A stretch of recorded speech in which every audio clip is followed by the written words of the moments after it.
And मैं आपको एक बात बताऊं, डेविल या लूसीफर हर इंसान को मौका देता है उसके साथ डील करने का। कई शैतान ऐसे हैं जिनको समन करने का रिचुअल बिल्कुल ही अलग है। कई शैतान ऐसे बहुत ईज़िली आप बोल सकते हो समन हो जाते हैं। कई शैतान ऐसे हैं, वो एक स्पेसिफिक वर्क के लिए हम उसको समन कर सकते हैं। कई अमीर बनाते हैं, कई कुछ करते हैं। अगर आप कमज़ोर दिल वाले हैं तो इस वीडियो को अभी बंद कर दो। इस वीडियो में बताई गई बातें सारी इंटरनेट से या ऑनलाइन अवेलेबल डाटा से ली गई है। इसमें किसी भी तरह का जिक्र अगर रियल लाइफ में रिसेंबल करता है तो वो सिर्फ़ और सिर्फ़ एक कोइंसिडेंस होगा। अगर आपको डर लगता है या आप ऐसी चीज़ें नहीं हैंडल कर पाते, जहाँ आप अकेले हो, तो मैं अभी एडवाइस करता हूँ इस वीडियो को बंद कर दें।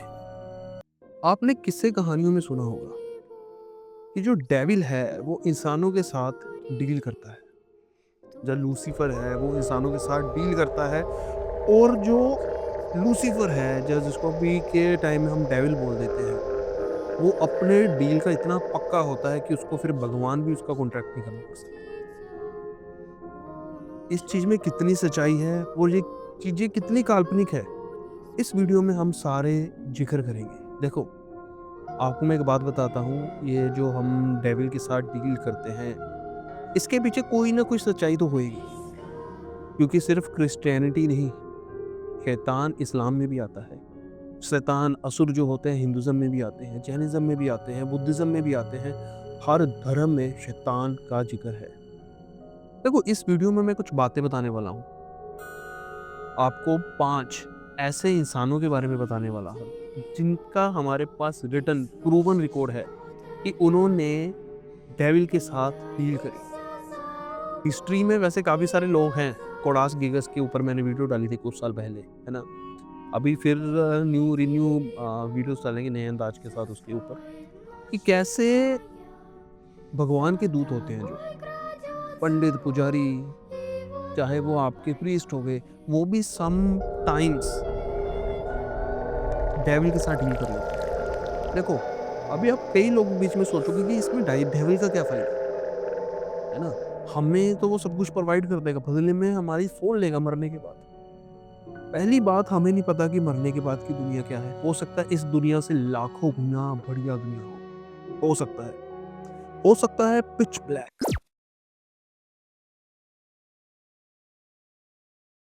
कुछ भी ना हो सकता है ना? इसी प्रकार से अभी काफ़ी सारी इसके पीछे लॉजिकल चीज़ें हैं, काफ़ी सारी इसमें इसके पीछे लॉजिकल बातें हैं एंड साइंटिफिक बातें हैं, अगर आप बोलो तो, कि डेविल हमारे सोल के साथ क्या करता है। सिर्फ लूसीफर डील नहीं करता हमारे साथ, और भी काफ़ी सारे डेविल्स हैं, और भी काफ़ी सारे डीमंस हैं, जो कि हमारे साथ डील करते हैं, ठीक है? जितनी उनके पास सोल्स कलेक्ट होगी, उनकी हायरार्की बढ़ती है। तो उनकी हायरार्की बढ़ती रहती है, वो उतने ही शक्तिशाली होते रहते हैं। इनके ऊपर भी वीडियो आएँगी, एक वीडियो में समझाना इम्पॉसिबल है टास्क। छोटे-छोटे मैं चंक में डिवाइड करूँगा इन टॉपिक्स को। आप जब पूरी सीरीज़ देखोगे ना, आपको फिर पता लगेगा कि ये एक्चुअल में डेविल हमारे साथ डील क्यों करते हैं। एंड मैं आपको एक बात बताऊँ, डेविल या लूसीफर हर इंसान को मौका देता है उसके साथ डील करने का। हो सकता है आप एक बहुत ही परेशानी में फँसे हो। अचानक से आपके पास एक ऐसा आइडिया आ जाए, जो कि इतना आप समझ सकते हो ना, कानून की नज़र में इतना लीगल ना हो, या हो सकता है वो सही रास्ता ना हो, बट आपको उस मुसीबत से वो बाहर निकालता हो। वो लूसीफर का कॉन्टैक्ट करने का वे है। और कई तरह से लूसीफर डील करता है, कई तरह से बाकी डेविल भी डील करते हैं। अगर वो हमें अप्रोच नहीं करते, कई मेथड से हम उनको अप्रोच कर सकते हैं। वो भी हम ओल्ड बुक्स के माध्यम से जानेंगे, ठीक है? मैं इस हाउ टू ट्यूटोरियल नहीं देने वाला कि कैसे आप उनको समन करो, है ना? या ये थोड़ा ज़्यादा ही कुछ डेंजरस कैटेगरी का हो जाएगा। बट हाँ, मैं आपको मोटा-मोटा आइडिया दे दूँगा कि लोग क्या करते थे उनको समन करने के लिए, है ना? क्या रिचुअल्स परफ़ॉर्म करते थे, कैसे करते थे? एंड विदाउट फर्दर डू, अभी हम बात करते हैं 5 ऐसे इंसानों की, जो कि प्रूवन है कि इन लोगों ने डेविल के साथ डील करी है। ये कहानी है पोप सिल्वेस्टर टू की। कहा जाता है कि ये बंदा अपने वक्त से 100 साल आगे था। इसने मैथमेटिक्स और साइंस में ऐसे इन्वेंशन करे थे, जो कि उस टाइम के लोगों को एक जादू लगते थे कि ये चीज़ पॉसिबल ही नहीं है और वो बंदा उस टाइम वो कर रहा था। इसकी थोड़ी बैक स्टोरी में जाने तो कहा जाता है जो हमारा पोप सिल्वेस्टर द टू थे, ये जब स्पेन में अपनी रिसर्च कर रहे थे, रिसर्च के टाइम इनको एक कर्स्ड बुक मिल गई। अगर मैं आपको थोड़ा-सा हल्का-सा ब्रीफ देता हूँ इस टॉपिक को रोक के, काफ़ी सारी बैंड और कर्स्ड बुक है। कई बुक्स तो ऐसे हैं अगर आपके पास उसका पोजेसन भी आ गया, वो कई कंट्रीज़ में लाइक बहुत ही इल्लीगल है, हाईली इल्लीगल है। इसी प्रकार से अगर मैं आपको बोलूँ उसको एक बुक मिल गई थी, जिस बुक में शैतान के साथ डील कैसे करनी है, उनको समन कैसे करना है, ये सारे रिचुअल लिखे गए थे। ये सारे रिचुअल से कहा जाता है कि उसने एक शैतान के साथ काफ़ी सारे शैतान आते हैं, हायरार्की आती है, द सेवन डेडली सिंस आपने एक सुना होगा, एनिमे भी आता था, सीरीज़ भी आती है, वो रियलिटी में है। सेवन डेडली सिंस का अगर मैं बात करता हूँ इसी प्रकार से और भी हायरार्की चलती है शैतानों की। कई शैतान ऐसे हैं जिनका नाम नहीं लेते हम, है ना? कई शैतान ऐसे हैं जिनको समन करने का रिचुअल बिल्कुल ही अलग है। कई शैतान ऐसे बहुत ईज़िली आप बोल सकते हो समन हो जाते हैं। कई शैतान ऐसे हैं वो एक स्पेसिफ़िक वर्क के लिए हम उसको समन कर सकते हैं। कई अमीर बनाते हैं, कई कुछ करते हैं। इसी प्रकार से उसको वो जो बुक मिली उसने शैतान के साथ डील करा और उसने एक ब्रोंज़ हेड बनाया। ब्रोंज़ हेड मतलब एक कटा हुआ सर था जो कि ब्रोंज़ मेटल का बना हुआ था। ब्रोंज़ एज चल रहा था उस टाइम। वो सर उसको फ्यूचर बताता था। वो उससे कोई भी सवाल आज के टाइम में सोचने पे भी ये चीज़ थोड़ी ना कई लोगों को फ़नी लगेगी, कई लोगों को अलग-सी लगेगी, मतलब कि कटा हुआ सर यार। बट ये चीज़ें बिल्कुल ही डॉक्यूमेंटेड है एंड क्रिश्चियनिटी में डॉक्यूमेंटेड चीज़ें मतलब पत्थर पे लकीर, बहुत ज़्यादा डॉक्यूमेंटेड चीज़ें हैं उनकी। इसी प्रकार से अभी बोला जाता है कि वो जो कटा हुआ सर है, जो अब कटा हुआ सर हम चलो उसको देसी भाषा में बोल लेते हैं, वैसे फ्रोज़न हेड है, वो अभी वेटिकन सिटी में पड़ा है। इससे भी हैरानी वाली बात है जो बुक पोप सिल्वेस्टर टू को मिली थी, वो अभी पब्लिक डोमेन में है। मैं इस बुक का नाम नहीं लेना चाहता, लूँगा किसी वीडियो में, इस वीडियो में नहीं, बट वो बुक अभी कोई भी डाउनलोड कर सकता है फ्री में, पढ़ सकता है उसको, एक्सप्लोर कर सकता है उस बुक को फ्रीली। पोप सिल्वेस्टर ने शैतान के साथ डील करी कि मैं तुम्हें अपनी सोल दूँगा। एक पोप की सोल और एक आम आदमी की सोल में बहुत फ़र्क है। बट तुम मुझे बहुत सारा ज्ञान दोगे। मेरा मतलब कि मेरे को ना इस दुनिया से 100 साल आगे ले जाओगे। ऐसा हुआ भी। उनकी कई इन्वेंशंस हैं, उनकी कई कहानियाँ हैं, क्योंकि उस समय से बहुत सारी आगे थी। क्योंकि उनके पास एक ऐसा डिवाइस था जो उनको फ्यूचर बताता था, उनको नॉलेज देता था। बट बदले में शैतान ने बोला कि जब भी पोप तुम जेरूसलम में प्रेयर पढ़ोगे, तब तुम्हारा आखिरी दिन होगा, तब तुम मर जाओगे, तब तुम्हारी सोल मेरे पास होगी। इस वक़्त सिल्वेस्टर ने सोचा कि यार मैं जेरूसलम जाऊँगा ही नहीं, अगर गया तो मैं प्रेयर पढ़ूँगा ही नहीं। मैं तो पोप हूँ, मुझे कौन मना कर सकता है, मुझे कौन रोक सकता है और जेरूसलम मेरे से दूर भी बहुत है, तो मुझे किस चीज़ की टेंशन। बट इसी लालच में आके पोप भी सिल्वेस्टर टू ने शैतान के साथ डील कर ली। लेकिन कहते हैं ना, मौत को कोई धोखा नहीं दे सकता। मौत एक ऐसी चीज़ है, सबको आएगी, आपको, मेरे को, सबको आएगी। एक बारी क्या हुआ, रोम में घूमते-घूमते पोप एक चर्च में गए, रोम में, ठीक है? रोम में उसने जैसे ही प्रेयर करी, पूरा चर्च काँपने लग गया और जो पोप का शरीर था, वो राख में बदलने लग गया, लोगों के सामने। हैरानी की बात ये है, शैतान की ट्रिक देखो यहाँ पे। जिस चर्च में उसने प्रेयर करी थी, वो जेरूसलम से बहुत दूर था, बट उस चर्च का नाम था the Holi cross of Jerusalem. मतलब आप शैतान आपसे हमेशा 2 कदम आगे रहेगा, ये चीज़ हमेशा याद रखना। आज भी सिल्वेस्टर की कब्र मौजूद है एंड लोगों का कहना है कि आज भी जब कोई पोप मरता है, या न्यू पोप की सिलेक्शन होती है, तो उसकी जो कब्र है, उससे उसकी हड्डियाँ काँपने की आवाज़ आती है। ऐसे लगता है कि जैसे अभी भी वो डर के मारे काँप रहा है। The speed demon, Captain Burnett फॉ ये स्टोरी काफ़ी ही इंटरेस्टिंग है एंड प्रूवन सोर्सेस है इस स्टोरी के। बाकी स्टोरी तो रिटन में है ना, इसका एक ऐसा प्रूफ है हमारे पास जो कि इस स्टोरी को, जो आप बोल सकते हो इस कथा को बिल्कुल ही रियलिटी, बिल्कुल ही सच प्रूफ करता है। तो स्टोरी शुरू होती है 17वीं शताब्दी की। 17th सेंचुरी के आसपास क्या था, लोगों में सबसे ज़्यादा रेस लगी हुई थी समुंदर क्रॉस करने, व्यापार की।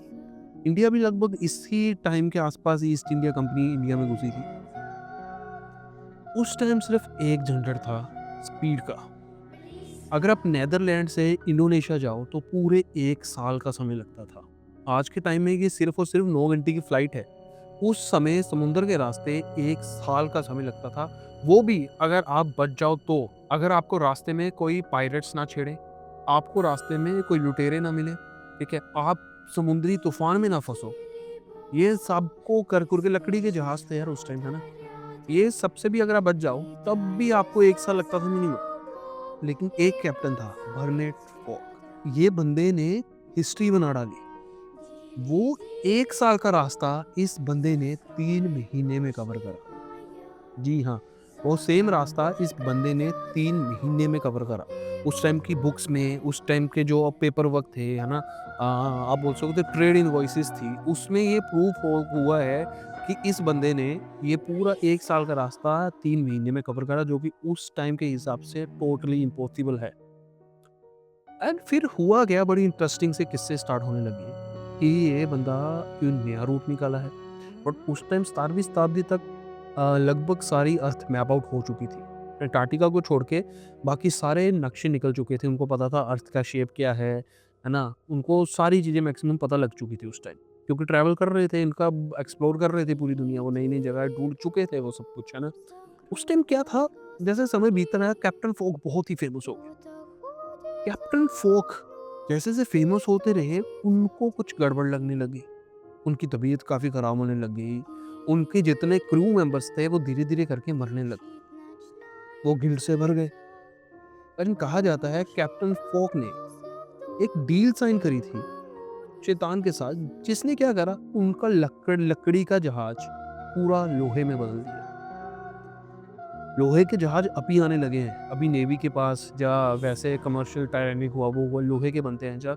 उस वक़्त लोहे के जहाज नहीं, लकड़ी के जहाज थे, क्योंकि उनके पास इतनी मटेरियल या इतना कोई, आप बोल सकते हो मैकेनिकल चीज़ें नहीं थी, जिससे वो एक लोहे को शिप की शेप दे सके। एंड उस वक़्त ये लिख रखा है उन्होंने कि एक जहाज कैप्टन फ़ोक का, जो कि बड़ी-बड़ी लहरों को चीर देता है, क्योंकि उसको रुकने की नीड नहीं पड़ती, क्योंकि वो लोहे का बना हुआ है। लकड़ी को तो रुकना पड़ता है या एरिया चेंज करना पड़ता है, 1 साल से भी ज़्यादा लग जाता है जिस समय में, उसको रुकने की नीड ही नहीं पड़ती। टाइटैनिक जैसा जहाज था वो। उस समय में ऐसे जहाज का एक वर्णन है हमारे पास रिटर्न में, वो भी सिर्फ़ एक कॉन्टिनेंट में नहीं, इंडिया में, गोवा में रुकते थे वो, ठीक है? इसी प्रकार से काफ़ी सारे और जगहों में रुक-रुक के जाते थे। उन सब में जो उस टाइम के, आप बोल सकते हैं मर्चेंट है, उन्होंने वो जहाज़ देखा है, उन्होंने उस जहाज़ का वेरवा दिया है और सब हैरान हुए। शैतान की डील तो थी सिंपल कि मैं तुम्हारी सोल लूँगा। बट क्या हुआ, जो हमारा, आप बोल सकते हो डचमैन, अभी मैं इसका नाम चेंज कर रहा हूँ, इसके पीछे एक रीज़न है, ठीक है? जो हमारे कैप्टन फ़ोक थे, द डचमैन, एक दिन शिप लेकर के, उनके साथ क्रू था उनका, अप्रॉक्सिमेटली 300 आदमियों का क्रू था। वो कभी वापस ही नहीं हुए। किसी को उनका कोई सबूत नहीं मिला कि वो बंदा कहाँ गया।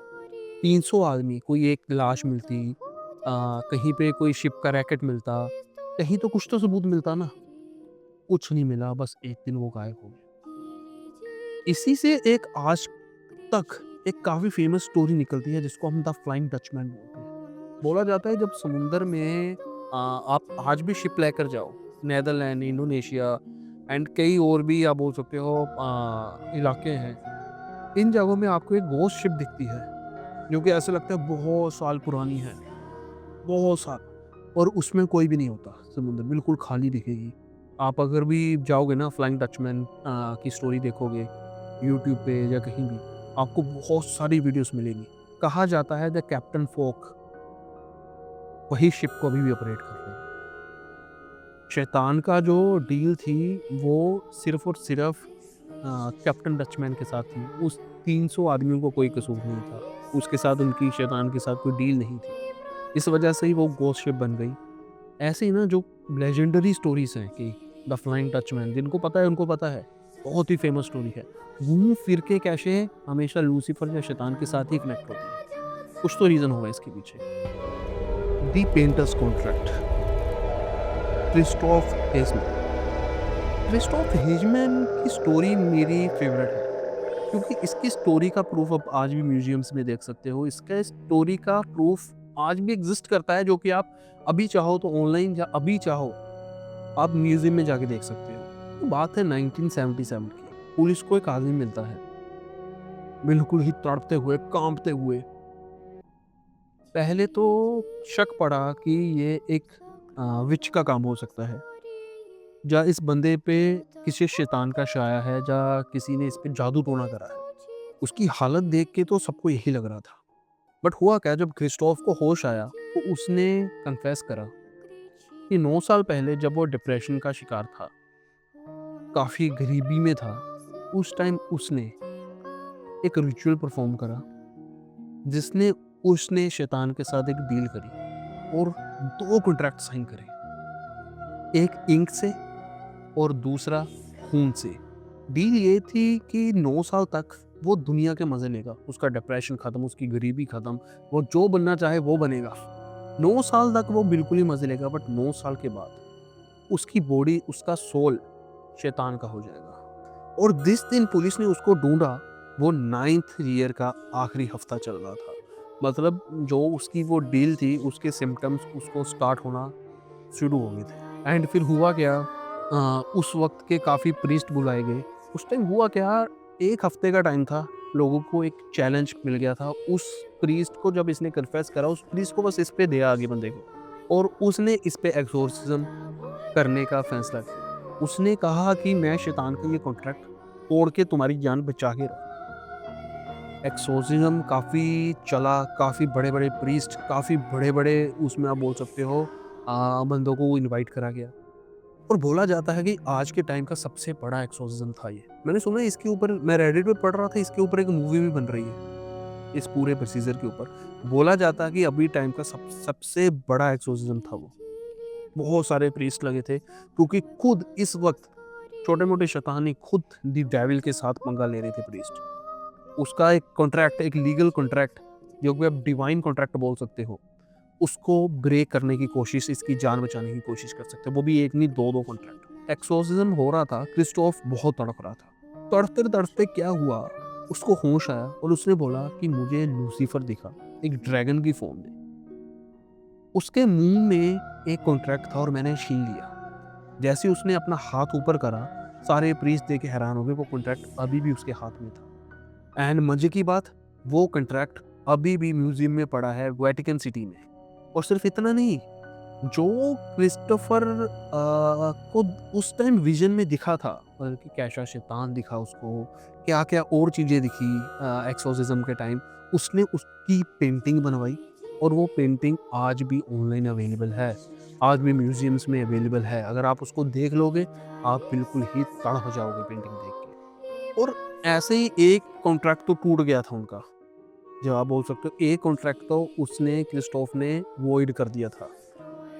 बट जब दूसरे कॉन्ट्रैक्ट की बारी आई, कोई प्रीस्ट, कोई उसको बचा नहीं सका। डील तो देखो, डील है, शैतान की डील मतलब डील। कहा जाता है कि उनके आँखों के सामने धरती फट गई, और वो पहला इंसान था जो अपना पूरे शरीर के साथ धरती में, पाताल लोक में, जा बोल सकते हो हेल में जा गिरा शैतान के पास।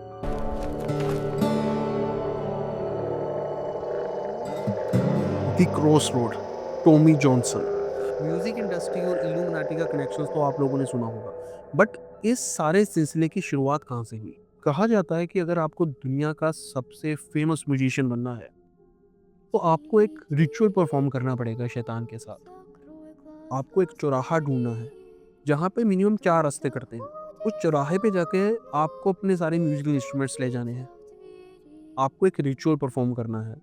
जिस बुक की मैंने पहली स्टोरी में बात करी थी ना, उस बुक में ये रिचुअल दे रखा है। उसके बाद आप आपका शैतान के साथ एक कॉन्ट्रैक्ट हो जाएगा, जिससे आप एक ऐसे म्यूज़िक प्रोड्यूस कर सकते हो जो कि ह्यूमनली पॉसिबल ही नहीं था। जहाँ लोगों को इतना पसंद आएगा, मतलब बात छोड़ो, काफ़ी सारे फ़ेमस म्यूज़िशियंस रहे हैं पास्ट में, जिनका लिंक शैतान के साथ आज की डेट तक बताया जाता है या जिनको पार्ट ऑफ इल्यूमिनाटी बताया जाता है। ये स्टोरी है टॉमी जॉनसन की। टॉमी जॉनसन एक बहुत ही एवरेज बोल सकते हो प्लेयर था, छोटे-मोटे बारों में प्ले करता था। उसमें भी लोग लाइक इसको सुनना पसंद नहीं करते थे। लोगों को मतलब कि ऐसा लगता था कि यार ये क्या है, मतलब कि है ना, ना कोई म्यूज़िक अच्छा, ना इसका तुक अच्छी, ना इसको गिटार बजाना आता है। और अचानक से क्या हुआ, एक दिन वो ऐसा गिटार बजाने लग गया कि सब लोगों का दिमाग खराब हो गया कि कोई ऐसा गिटार भी बजा सकता है। उसके म्यूज़िकल नोट्स, म्यूज़िकल इंस्ट्रूमेंट जो उसने म्यूज़िक इन्वेंट करा, लोग आज की डेट तक बजाते हैं। और कई उसके म्यूज़िक बैन है गिटार स्टोर में बजाना।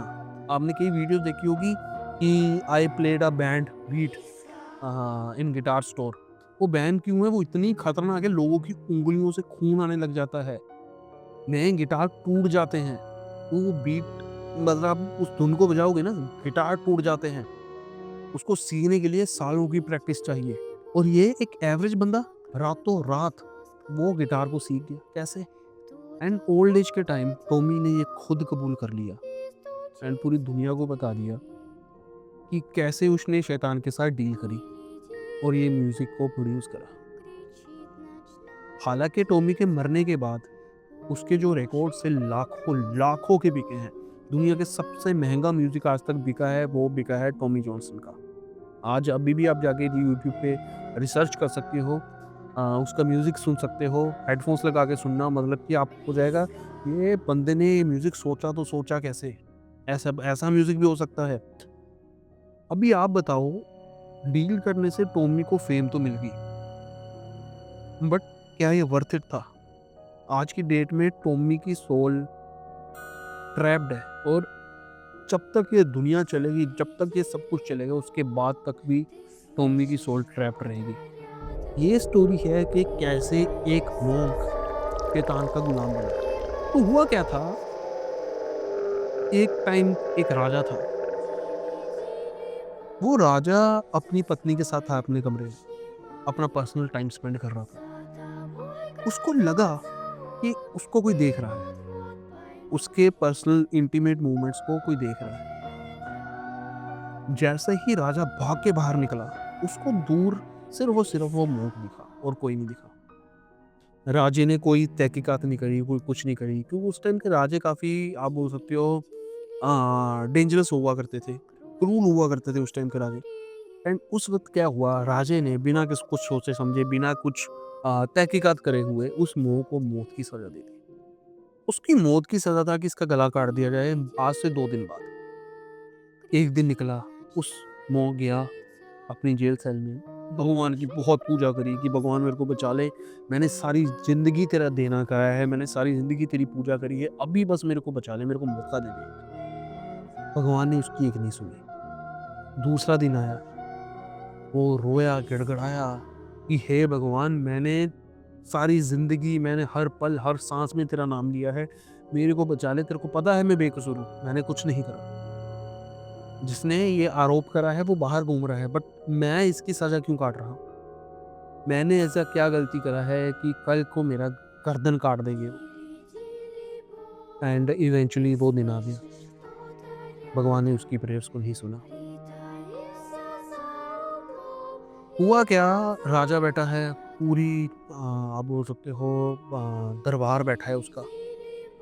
दलाल आ गया है वहाँ पे, जो कि उसकी गर्दन उतार देगा।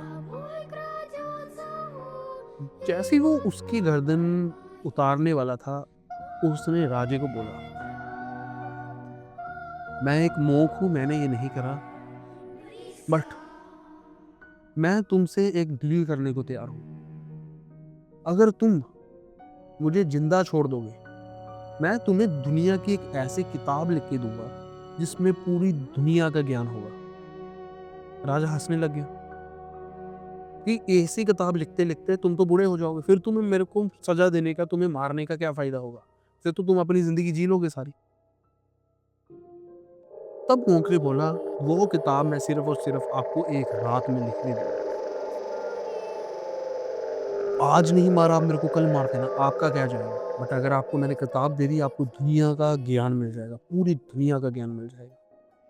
राजा ने कुछ टाइम सोचा और समझा और उसने ये चीज़ एक्सेप्ट कर ली। उसने बोला ठीक है, मैं तुम्हें 1 रात देता हूँ वो किताब लिखने का, और उस किताब में पूरी दुनिया का ज्ञान होना चाहिए। इस बारी फिर मोंक अपने जेल सेल में गया। जेल सेल में जाने के बाद इस बारी मोंक ने फिर से पूजा करी, बट इस बारी मोंक ने भगवान की नहीं, इस बार उसने शैतान की पूजा की। उसने एक रिचुअल परफॉर्म करा, जिससे उसने शैतान के साथ एक डील फाइनलाइज करी। उस डील में मोंक की सोल तो शैतान की हो जाएगी, बट बदले में शैतान उसको एक बुक लिख के देगा जिसमें पूरी दुनिया का ज्ञान हो जाएगा। इंटरेस्टिंग बात यह है, वो बुक आज भी ऑनलाइन अवेलेबल है।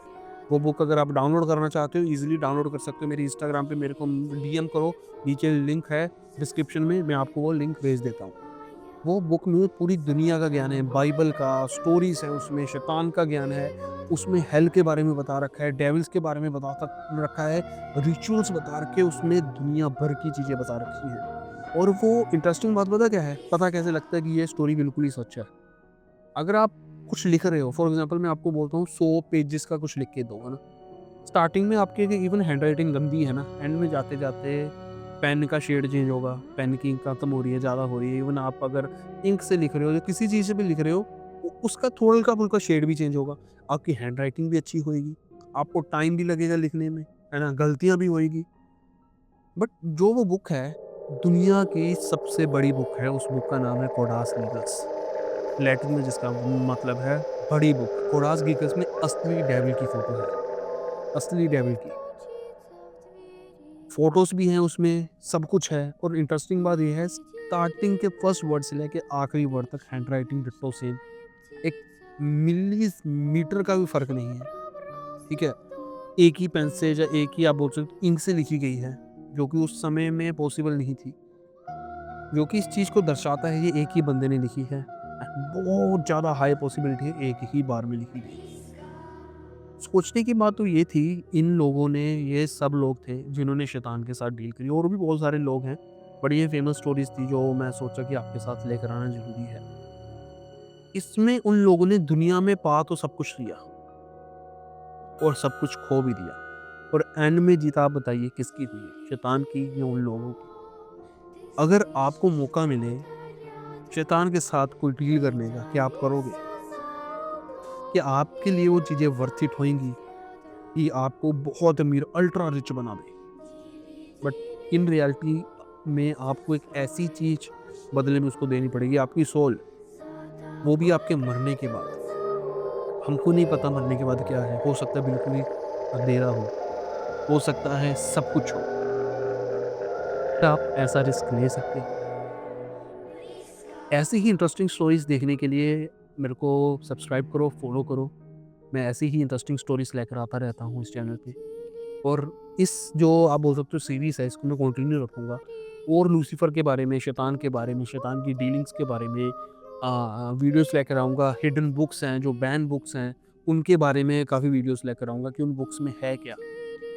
उन बुक्स को डिकोड करेंगे हम एक साथ मिलके, और इस पूरी जर्नी में अगर आप मेरा साथ देना चाहते हो तो अभी सब्सक्राइब कर लो। इंस्टाग्राम पे मेरे को मैसेज कर दो अगर आपको वो कोडास लीगस बुक चाहिए। तो एंड में बस इतना ही बोलूँगा, अगर आपको आज रात नींद ना आए या कुछ बेचैनी लगे, तो समझ लेना आप अकेले नहीं, और अगली डील आपकी हो सकती है।